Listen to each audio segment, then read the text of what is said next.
You must be careful about the words you use, or the words you allow to be used in your house. Words are things. You must be careful.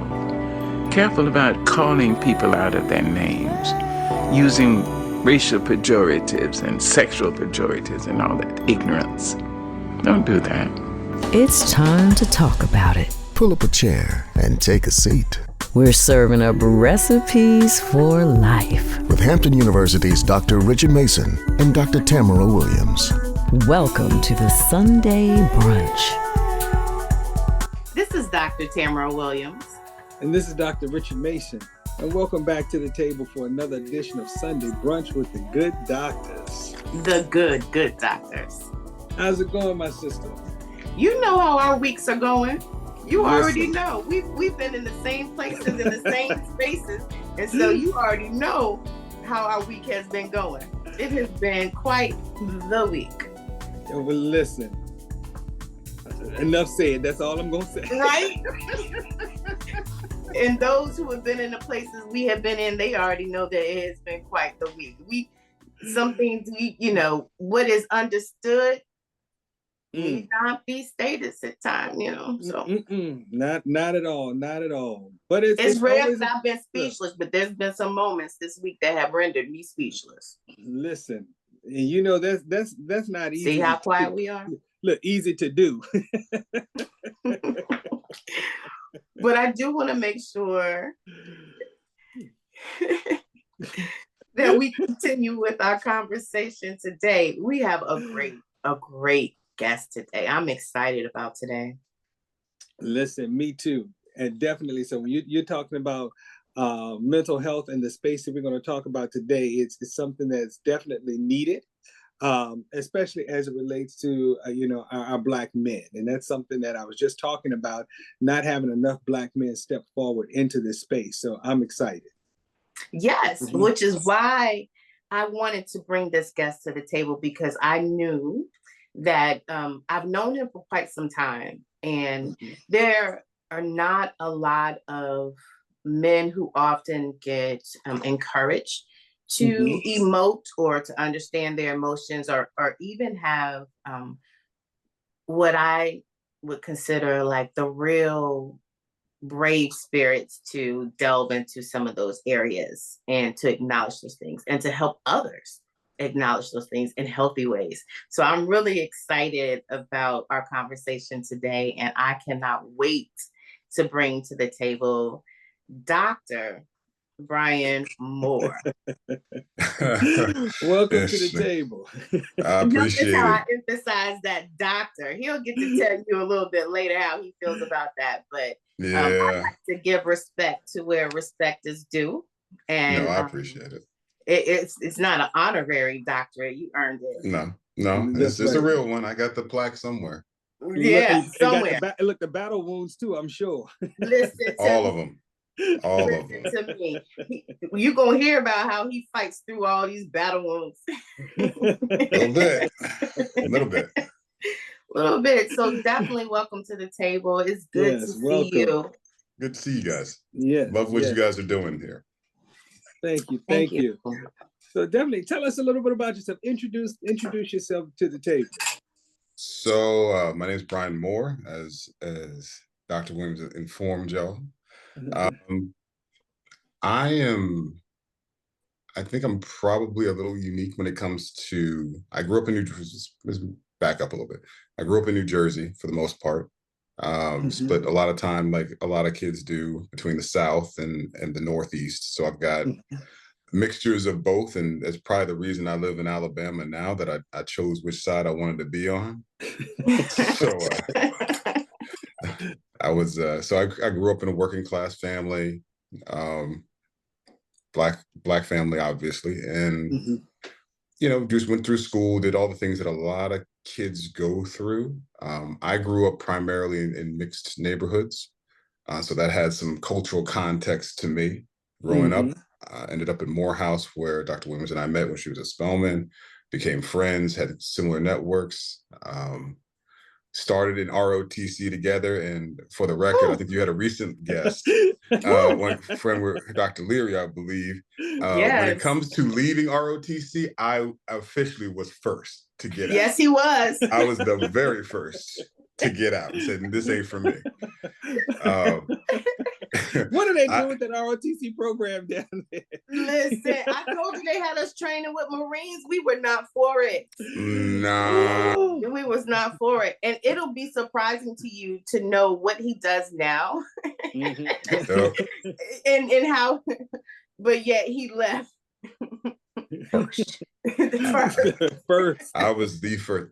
We didn't even get back to campus from Naval Air Station Jacks before I said, nah. Yeah, I told you they shipped us off to this barracks. And yeah, so he definitely, I recognized early on in our friendship that he was not afraid to voice his understanding. He was very clear on, it didn't matter what other people were doing. He was very clear on the fact that he was uncomfortable and it wasn't for him.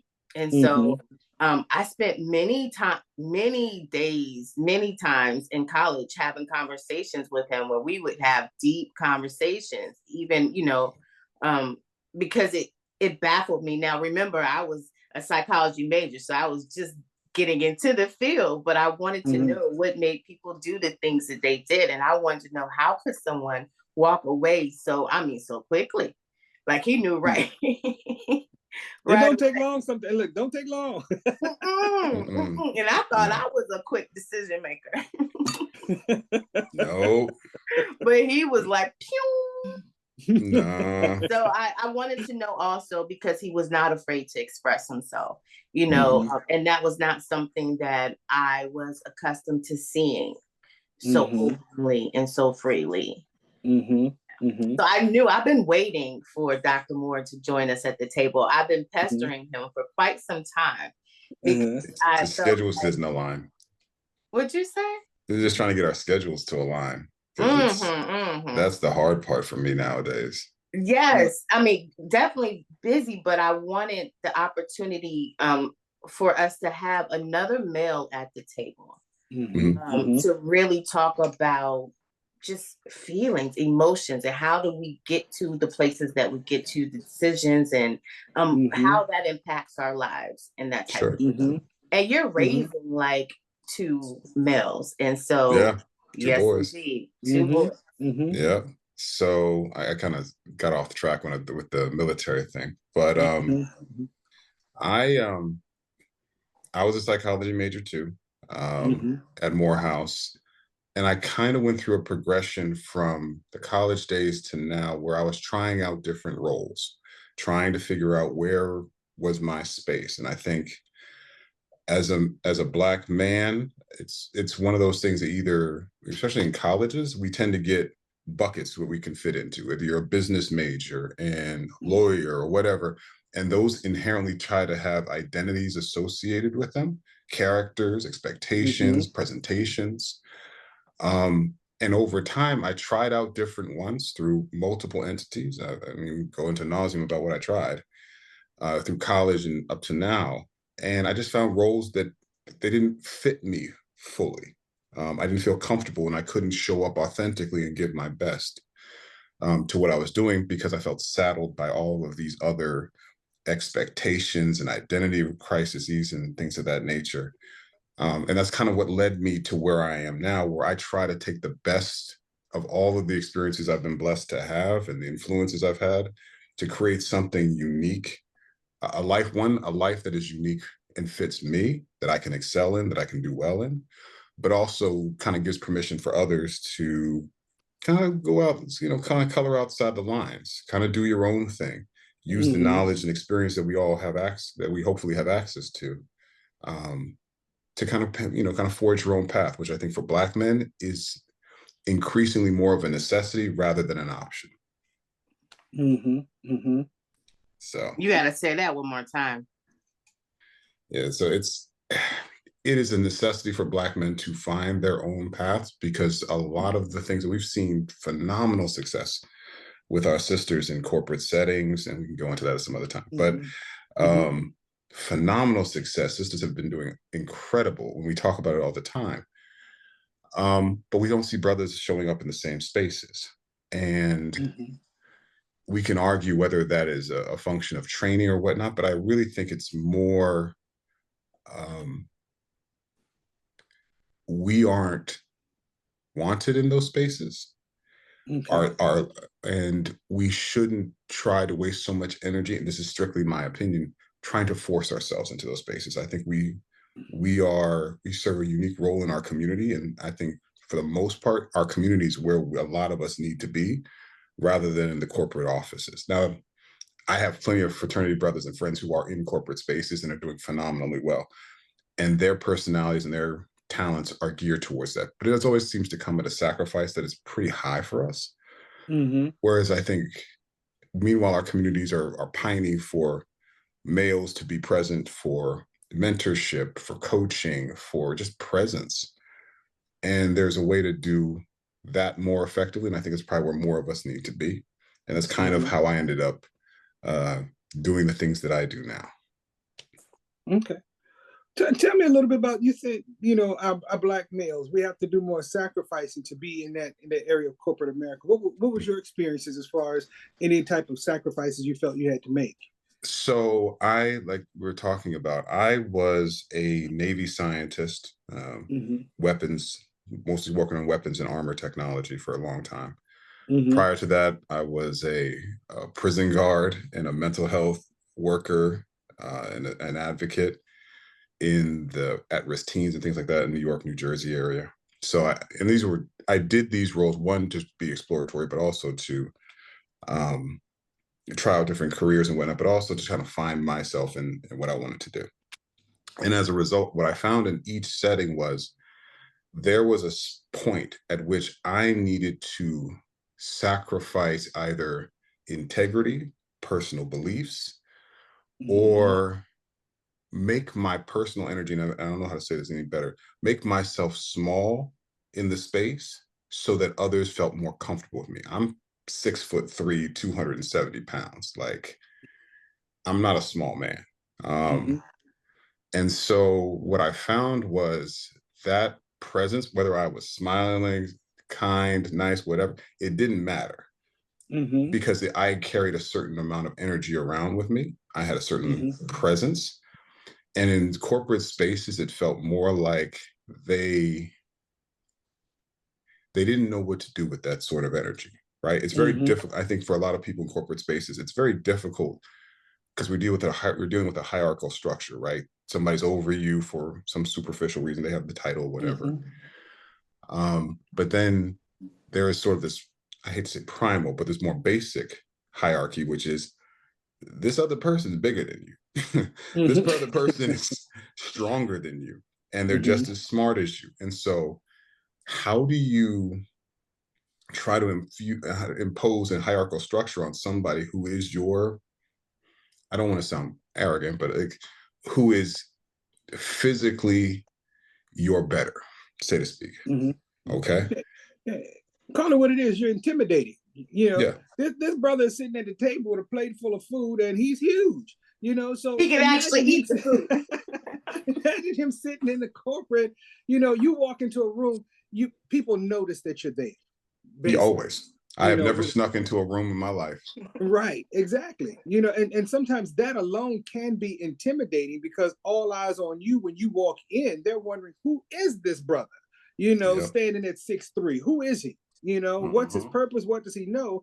And of course, then if they have any type of stereotypes about you, and because of your size, and you walk into the room and you're this educated brother from Morehouse College that can actually challenge their intellect, then you become even more intimidating, not just mentally, but physically also.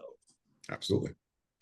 So he was sharing with us how he felt like he didn't fit in there and got tired of fitting in there because it required a sacrifice of yourself, essentially trying to diminish and so it was in many ways. And so I worked as a Navy scientist in DC for a number of years, and I said prison guard and other things. I was also worked in intellectual property. I was an intellectual property patent agent for a number of years for a pretty big firm in DC. And then, ironically, what ended up with me down here in Alabama was um, that opportunity. It wasn't working out. Me and the partner, he, we'll leave that alone. But they didn't share any bacon. We reached an impasse in our communication styles. And so I got an opportunity to come down here to Huntsville, Alabama, where I am now. And I was brought down here as a research director for an aerospace company, based on my Navy experiences, intellectual property management. So here it is. All my talents are being used in this new setting.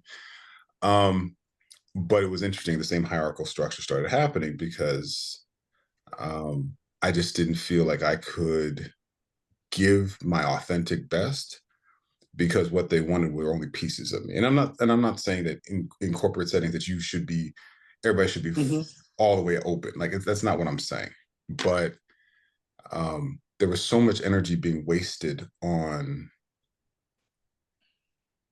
feeding the egos of others and satiating the insecurities of others at the sacrifice of my own personal growth, or even developing other people around me who I had great talent. I spent most of my time trying to appease people who were clearly had insecurities or feelings or whatnot, and it just wasn't a fit.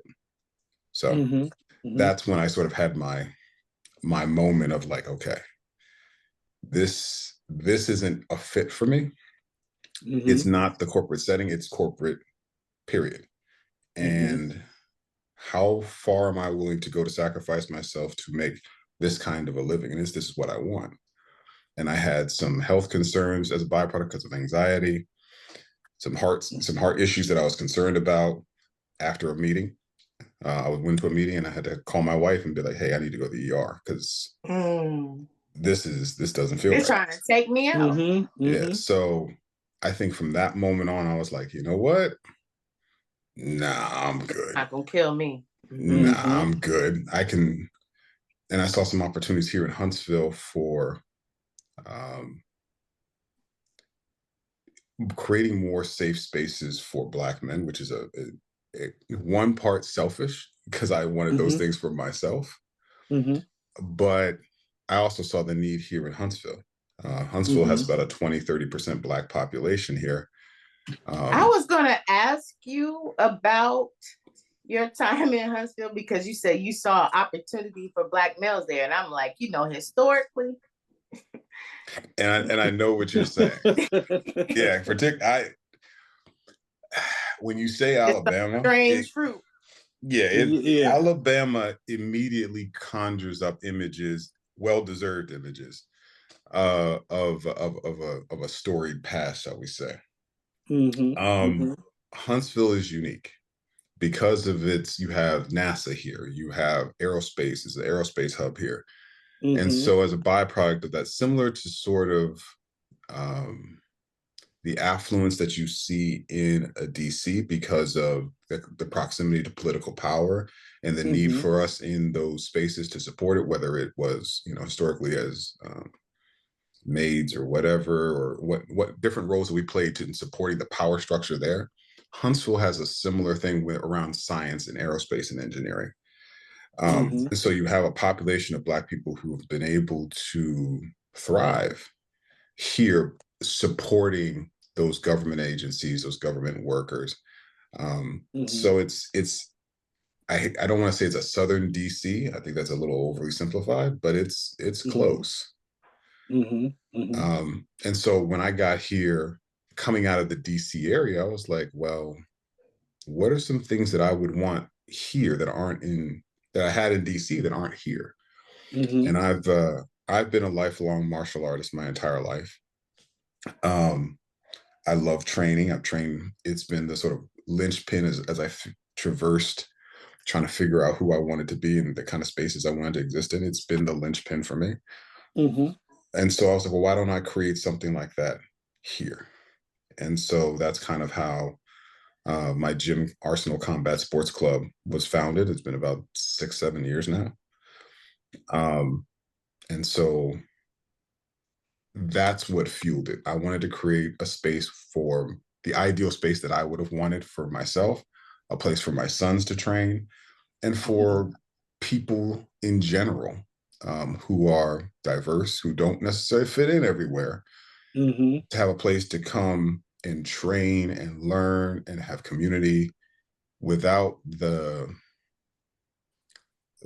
consequences or even the responsibility for navigating the corporate nonsense, which was interesting because once I opened the doors, it became interesting how many people from other parts of the community started coming in and wanting to be a part of it.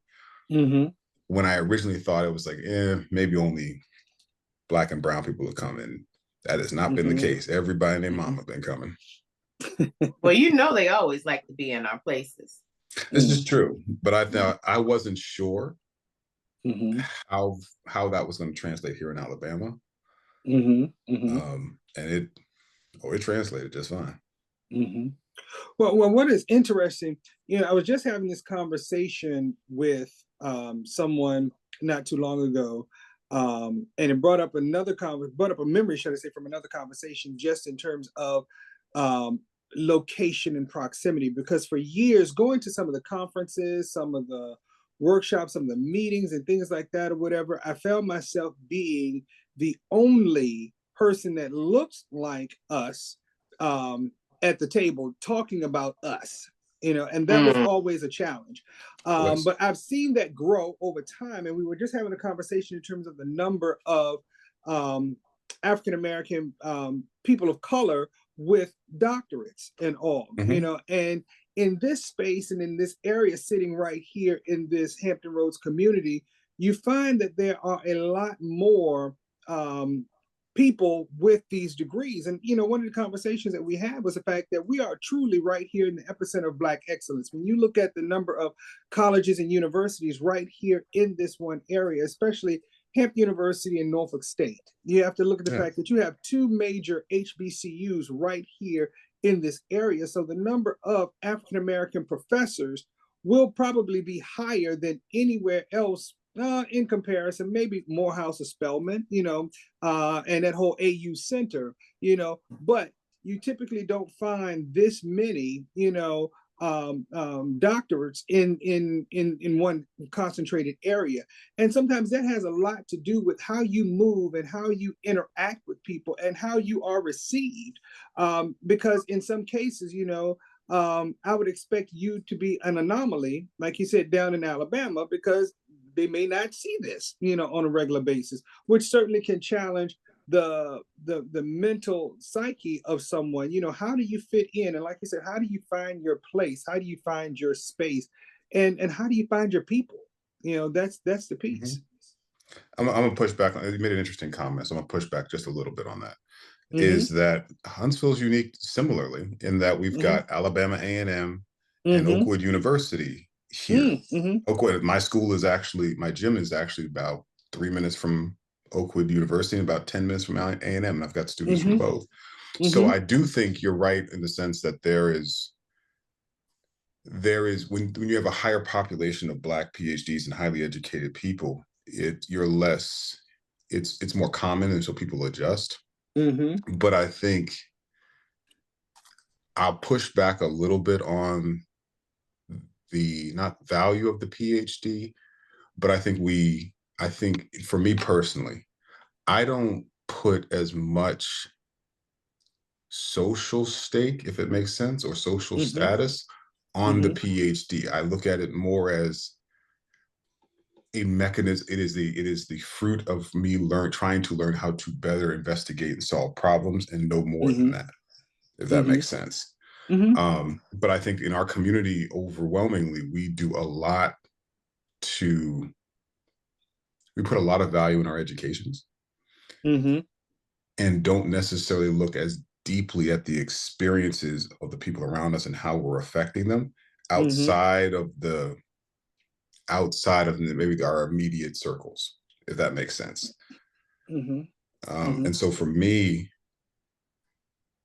I think it's very important, one, that we as a community, and this is just me, this is strictly my opinion, I have plenty of friends in all settings.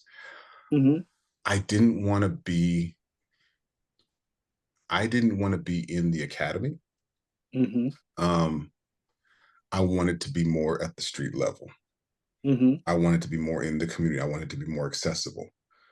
Mm-hmm. And I wanted to give people something that it would help them, because I think to get to where they can be an effective student in the university, they might need somebody closer to the street to help them get in the proper mindset or the proper mental health space or the proper mind frame to be able to take advantage of the opportunities that folks in the academy at HBCUs or wherever they choose to go can do. But they have to have those first steps. You know what I'm saying? It's sort of like, and that's, I wanted to be at that stage as opposed to at the academy level.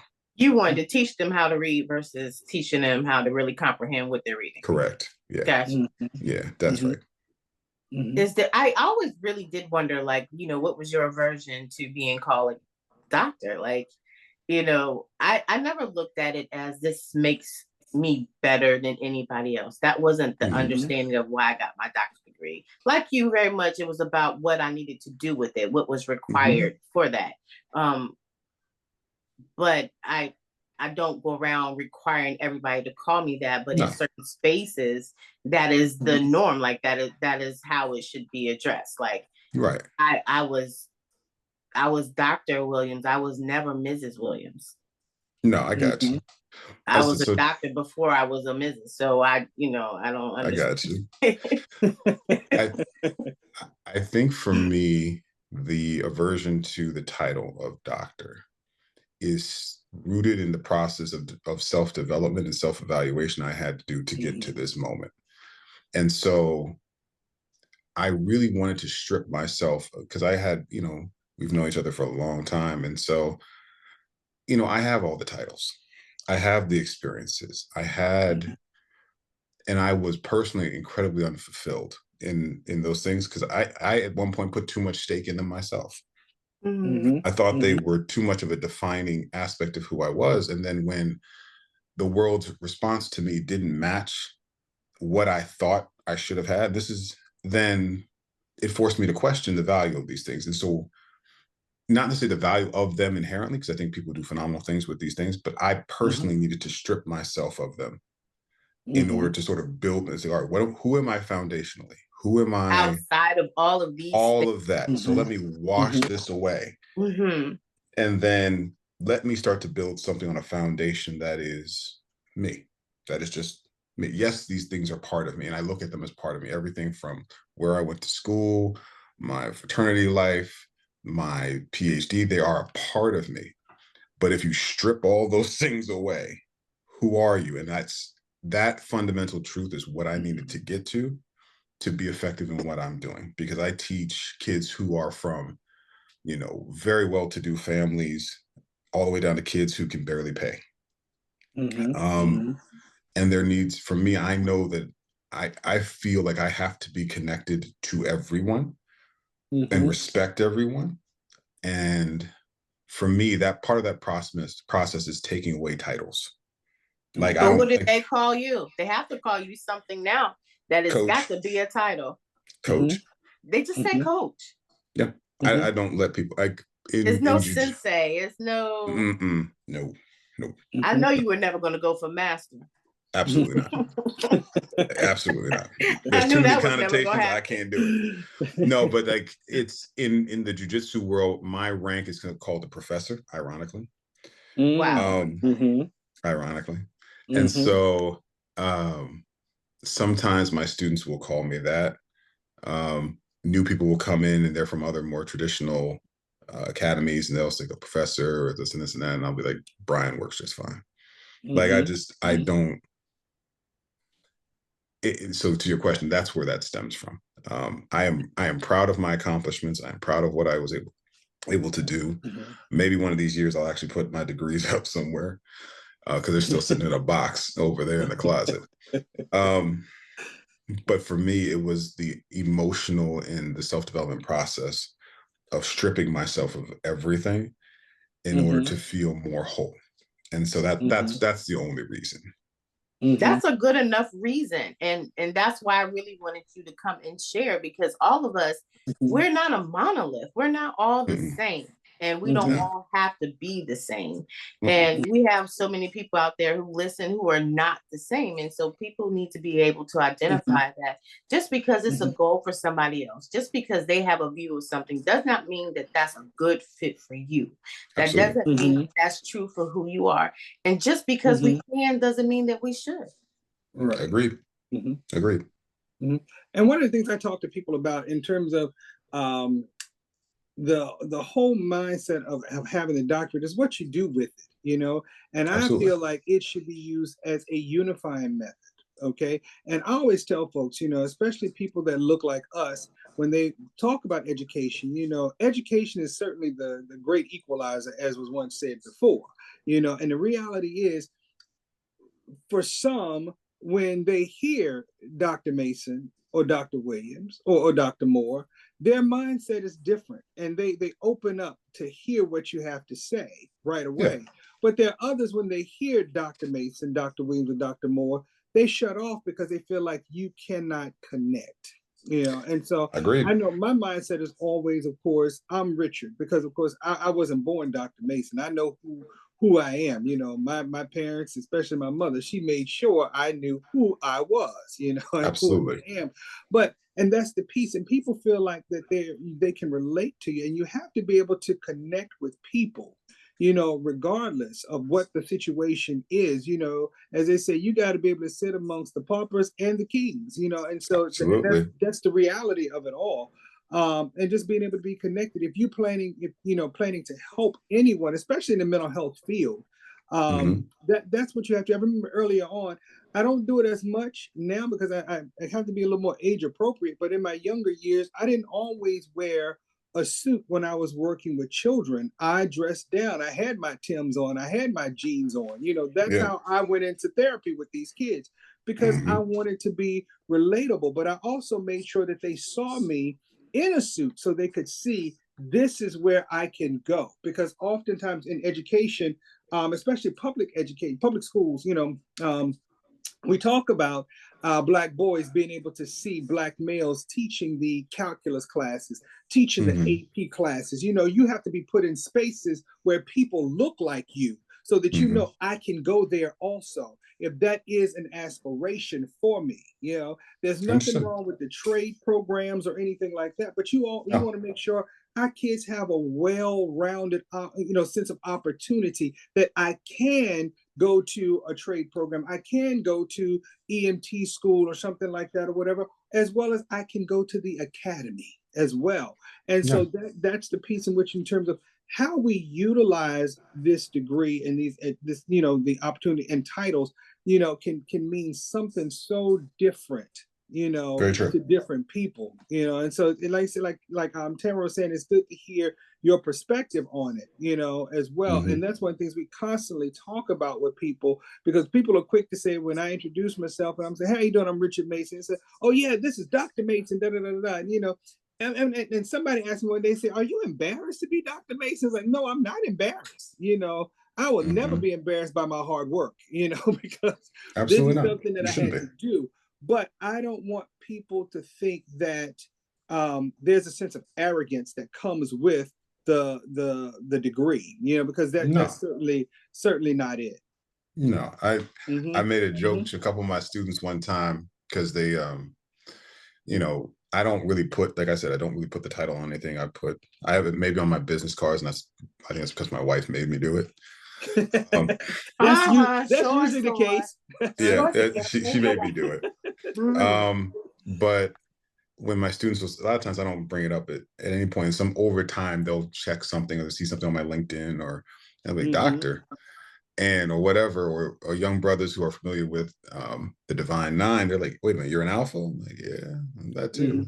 And I'm like, and so I characterize myself as either a community level Morehouse guy or a community level alpha, as opposed to sort of the more like I said, corporate and let's say polished, because I got some rough edges, man.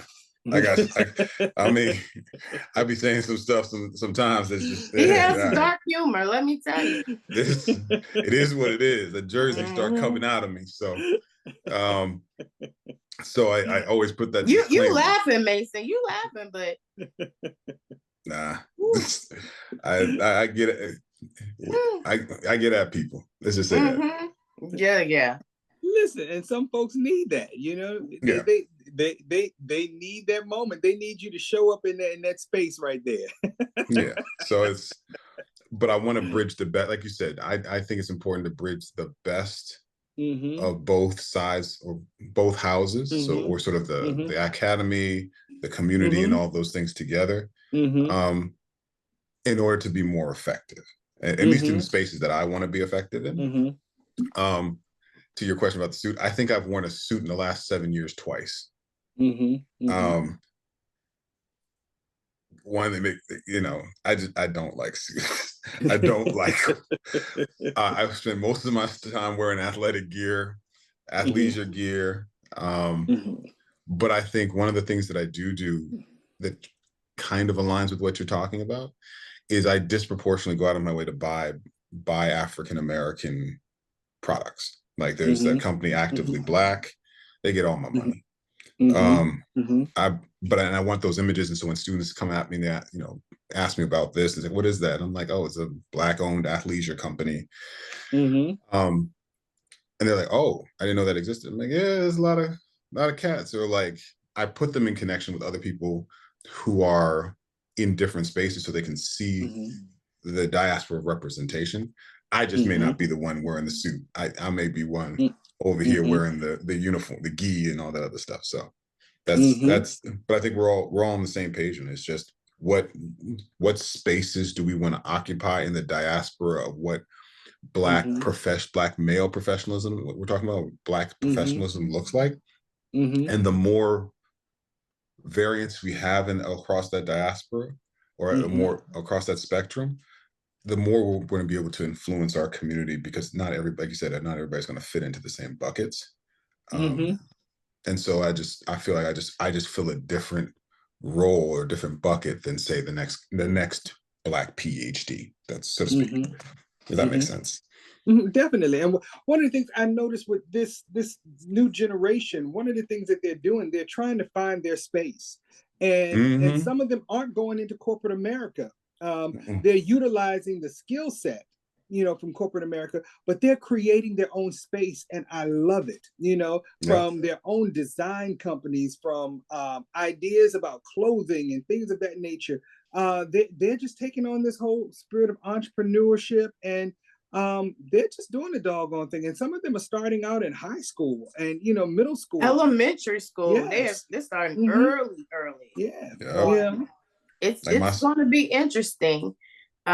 Where you guys are talking about not using your title, I've had my doctorate degree for 20 years now. And so I was very young when I got my doctorate degree.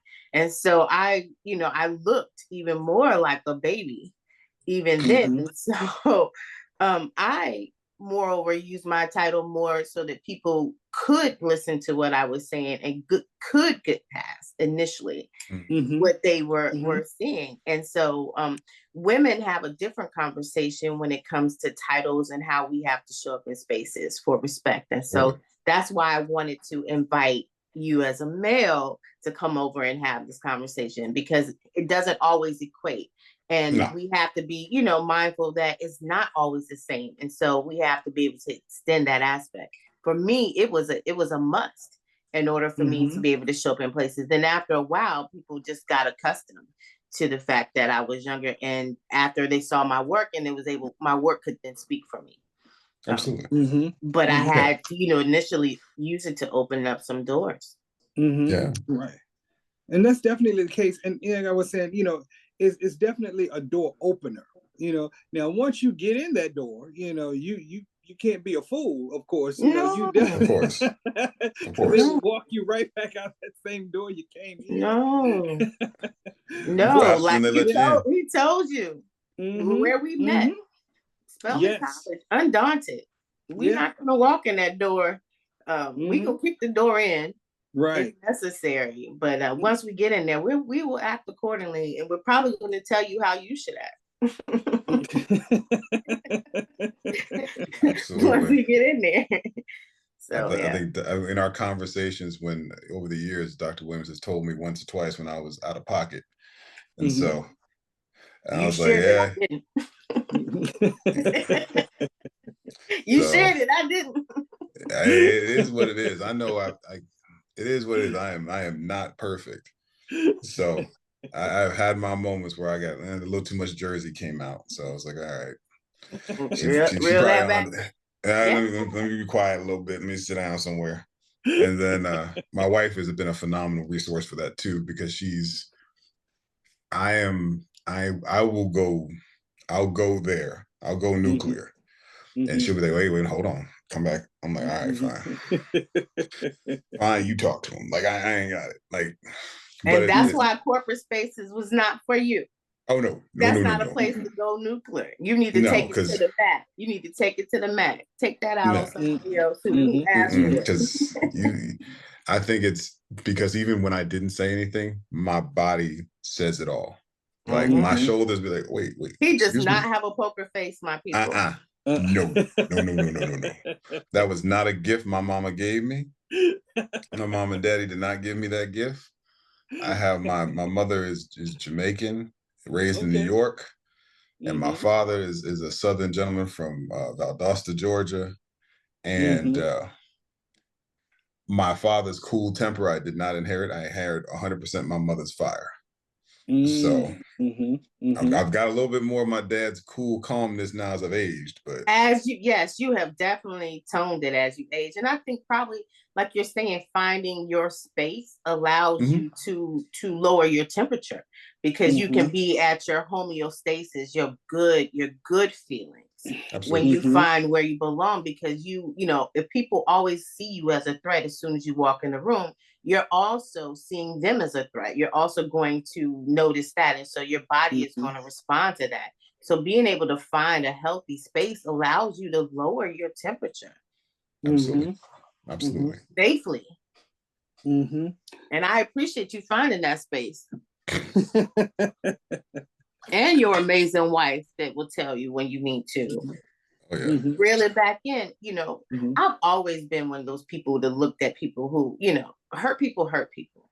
Mhm. And, you know, That's I'm true. able to see, I can sit in the room with people that other people can't sit in because I can recognize their humanity. You know, it's not always Mhm. what you see in people, how it's manifesting. Something else has occurred to get them there. I've always been inquisitive as to what can make you want to do that.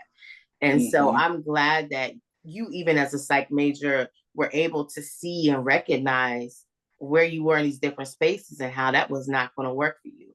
Only thing Mhm. that would be able to make it work is if you changed. Mhm. Yeah. The Yeah. situations were not Yeah. going to change. It was as if Mhm. you changed. And that was a sacrifice too great. So, Yeah. yeah, Mhm. everybody has to figure out what is their race, what is their Mhm. space. And I say every week, what is your lane? Mhm. And you know Lane what's interesting violations are about terrible. that comment you just made about finding your space and whatnot, or and even the influence of aggression in it, is it's probably one of the big reasons why I opened the gym. Because there's something cathartic about that exchange, whether it's training, because if you've ever seen combat sports, if you've ever watched a UFC or MMA or anything like that, it's jujitsu, boxing, those sorts of things, it's a very uh, it's a very personal exchange, right, between two individuals.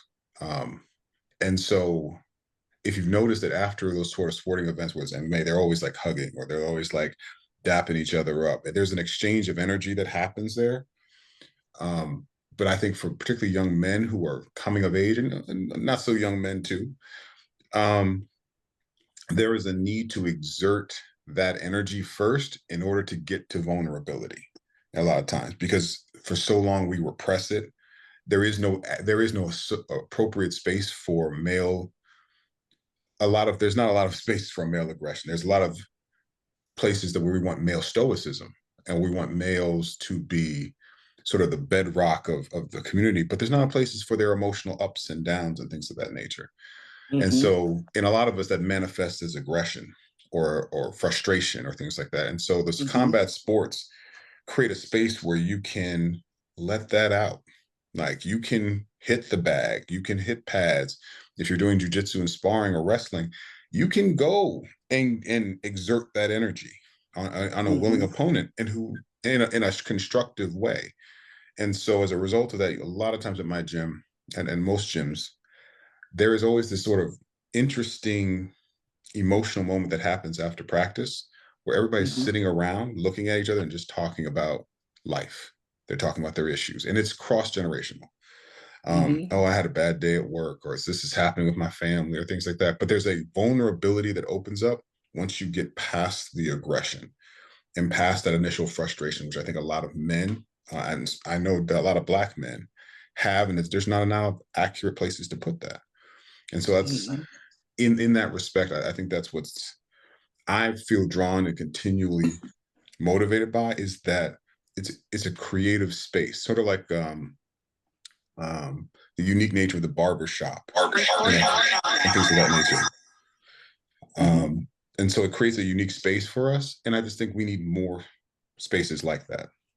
You know, we were talking a while back, and I forget who was a guest on the show. We were just talking about men in that mental health space, especially during COVID times, because men became more isolated at that point. You know, more men typically would connect in sports bars and things of that nature, or activity, sporting events. And when a lot of those things were curbed, men really didn't have a space. Not that men came together and really talked about their emotional health, but it was just a matter of being able to be there. And like he said, some of the aggression or some of the how you respond to a football game, you know, you kind of you would get some of that out in that moment, you know. But COVID kind of made you a little more isolated, and I think that's where we began to see more men come into counseling, and more men, you know, really sitting down, starting to talk a little bit more. Whereas women, you know, women typically will go out to dinner with one another and really sit across from each other and have these wonderful conversations, where men more so were at the sports bars, elbow to elbow, more so than anything else. You know, so that's, you know, it's interesting you equate that the activity of jujitsu and being able to come together there, and even afterwards, after they've gotten out some of the aggression, just being able to talk about, you know, hey, this is what's going on. This is kind of why you saw me beating that bag up, or this is why I punched you or kicked you in the head a little harder than because it really wasn't you. It was something that happened throughout the course of the day. And I think along that same lines is, because of the nature of what we're doing, there is a need for control. It's still a martial art. Right. And so it's teaching young people, or young men who in general, or people, how do I manage my stress level? How do I manage my anger and my anxiety in a constructive way? If they compete, it takes another tone. And so it's a good balance in that you just can't be reckless in there, because you're gonna get wrecked. Like the other guys are gonna fire back. They ain't gonna just be your punching bag, or they're not gonna just let you hog tie them and run them all over the place. But you have to learn in my opinion, a higher level of emotional intelligence, along with the physical skills that you're gaining. And so it's profoundly unique in that respect. And I haven't found many things like that. It also incorporates the element of being a individual team sport, if that makes sense. So whereas you have football and basketball, the team collectively wins or loses, right? In what we do, when you get into that cage, if you're fighting MMA or you're getting on the mats to do jiu-jitsu or wrestling or whatever, it's just you. However, you have a team of people who are invested in you and who have put time into helping you with your training camps. And so to me, it mirrored life a little bit more, because at some point, every person is going to be alone to deal with certain issues. And so if you can sort of build those individual skills through what we do, I think you're all the better for it. And it gives you the ability to now go out and say, I can deal with hard times. I can deal with frustration. I can deal with things of that nature. You feel more confident in yourself. Absolutely. And I think combat sports are unique in that respect, because there's contact. There is you physically have to pressure test. So everything we're doing, there is no forms or katas, or if you've ever seen traditional martial arts where they're lining up and they're punching in a line and things like that, and that serves a purpose. There's a phenomenal teaching tool. But when it comes to There's no developing, wax on and wax off. nah, ain't none of that. Okay. Ain't none of that. Right? But there's something profound about having to learn something, test it, see it fail, and try it again. And to me, that is a formula or a roadmap for being successful in life on your own terms and whatever you choose to do. And that's why I'm such an advocate for the use of combat sports, the use of these things as the new barbershops and new places, because they're also healthier. Like you're going to the sports bar and eating chicken or burgers and beer for 2 hours. Doc, you're stepping on my toes now. I'm gonna have to ask you back away from the table, man. Okay. Hey, man. Hey, look, I'm a lifelong Philadelphia Eagles fan, and I'm living in my moment right now. All right, I love my Eagles, but I do recognize that sometimes I need to just maybe I need to have a salad with this game. Maybe it's gonna be a grilled chicken Caesar salad instead of the wings down at the local spot. So, but moderation, everything in moderation. Yeah. Moderation is key, but you're also expending a lot of energy out there, working out and keeping up that wise. So, you got to. I got too many young gunners trying to get me. Right. Yeah, because we're not getting younger. So I can imagine, the bigger they are, the harder they fall. I know they want to make you fall. Every chance they get. And you have sons too, so the big one's looks at me every day like he about ready to take a shot. That's a whole different conversation. Oh yeah, I wouldn't advise it.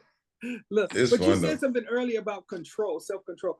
I know, and shout out to Brian Hobson and his karate studio, because I know that I've sent some kids his way before that were dealing with some challenges and stuff like that, or whatever, that I thought would be a good fit in terms of managing their levels of control and stuff like that, or whatever. And he's worked very well with his karate studio with kids and maintaining self-control and stuff like that. But it also gave them an out when you're talking about the energy, releasing of energy and stuff like that, or whatever. Absolutely. And so I had no problem sending folks over to Brian Hobson and his karate studio. For those that are listening, it's right there at Armistead and Mercury. So give Brian Hobson a call. Shout out to Brian.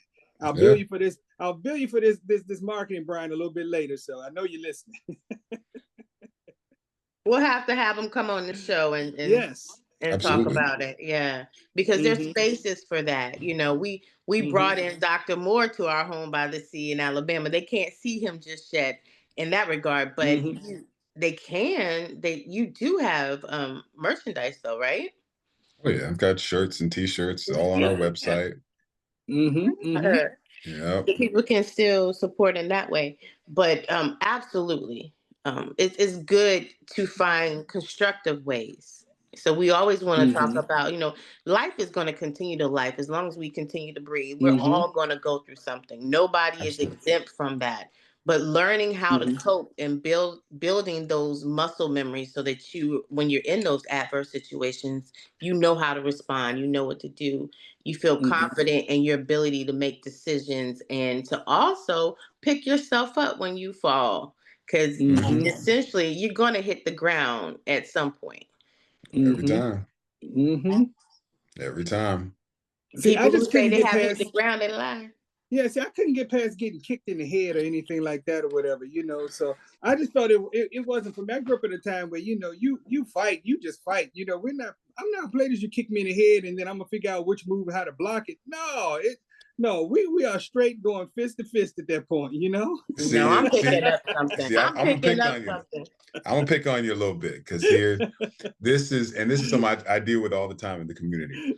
And we have the history of martial arts in our community is so interesting in this respect that if you look back in the history of the Black Power movement and the presence of martial arts in that time, and then there's this wide gap post that of not training. But then we have this inherent love for boxing. it's ingrained. I think a lot of us who grew up in the Mike Tyson era, the Muhammad Ali eras, we look at those times as the pinnacle of fighting, right? As what this is fighting. But what's happened is when you look even deeper, like we have a rich history of wrestling in our communities. When you look at Senegalese wrestling or wrestling on the continent, Afro-Cuban wrestlers, like there's a deep history. And then if you start looking at, I forget the brother's name of I'm trying to remember the book right now. It's eluding me. Even in times of slavery and whatnot, if you look in the history of the Geechee Islands, there's this history of a modified form of boxing and grappling, where they would punch, kick, wrestle, all of these things in our history, and most of these were passed through oral traditions. So I always challenge brothers when they say, I don't want to get kicked or punched or anything like that, saying that, well, you don't have to. You can wrestle, you can grapple, you can use leverage. And it's something you can do. You know, that sounds crazy to me, right? You know, that sounds crazy to me, because when you're in this fight, you're like, you know what? We're wrestling today. We're not going to be kicking today. What? And you're here. You are engaged with someone who's a mixed martial artist. Good luck with that. Yeah, like you're gonna punch. You getting kicked today? It's funny. I had a young man come into the gym, very physical. Like he was a bodybuilder a little bit.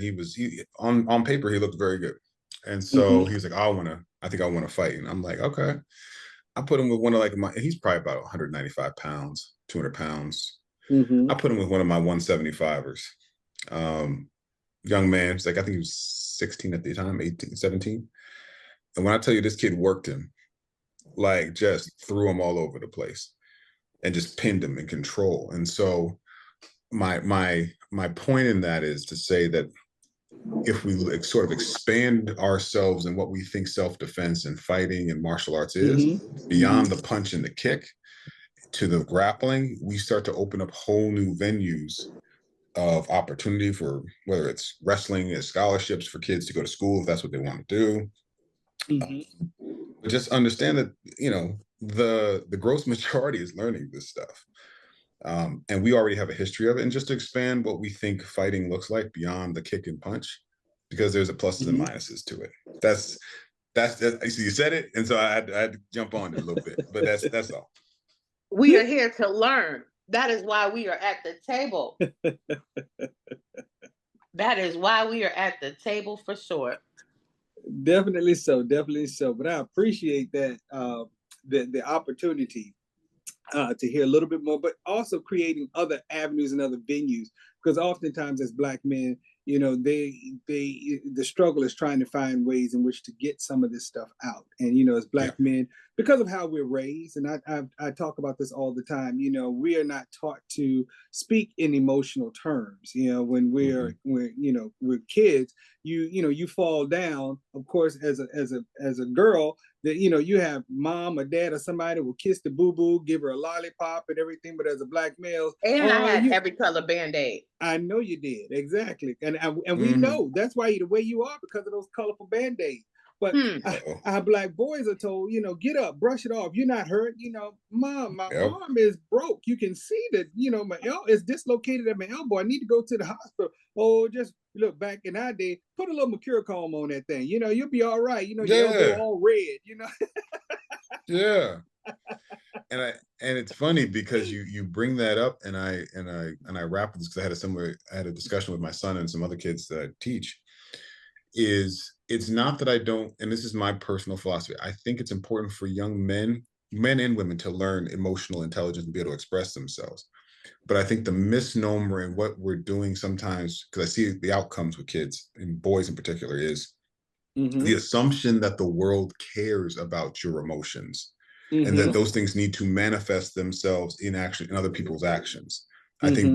I think young men have to have a higher level of emotional intelligence. They need to be expressive. They need to recognize it, but they also need to learn the idea that unfortunately, your emotions do not translate to other people acting on them. They are a litmus test for you to decide how you want to proceed. If you're angry, then maybe this isn't the day to interact. Or if you're upset, then you need to seek care. But it is not others' responsibility to offset your emotions at any given moment. Because I think that's where we're getting into problems, and that's where you sort of see generational gaps, where young men think, I feel this way, and then you bring it to other people. Well, that's your responsibility. That's still we are still emotionally responsible for ourselves. And unfortunately, Black men in particular have to shoulder more of that responsibility. But spaces like we're talking about are one of those places where you learn how to deal with that, and how do you negotiate those things. So I think that's my personal philosophy on emotional intelligence. I just think it's a little different for young Black men in general, but I think specifically for young Black men, because the world still isn't going to respond effectively to emotional young Black men. It marginalizes them, and it also exploits them. And I think if you look at athletes who act out, who have the highest level of money and resources, and they act out, you see what happens to them, right? So I think there's that slight division. Definitely so. And I tell you, we have had a great conversation sitting right here at the table for sure. And we definitely have to explore some more of that, especially as you brought up some of our athletes and stuff like that or whatever. So, but we'll definitely have to do this again. Absolutely. Definitely. Well, I am Dr. Richard Mason. I'm Dr. Tamara Williams. And thank you all for joining us right here on WHO Smooth 88.1 for the most delicious topic in radio. The essence of HU. Keep your form. Someday we'll be able to measure the power of words. I think they are things. I think they get on the walls. They get in your wallpaper. They get in your rugs, in your upholstery, in your clothes, and finally into you. Thank you for joining us at the table. Tune in next Sunday at 1 p.m. for more delicious topical recipes for life on the Sunday Brunch. On Smooth 88.1 WHOV.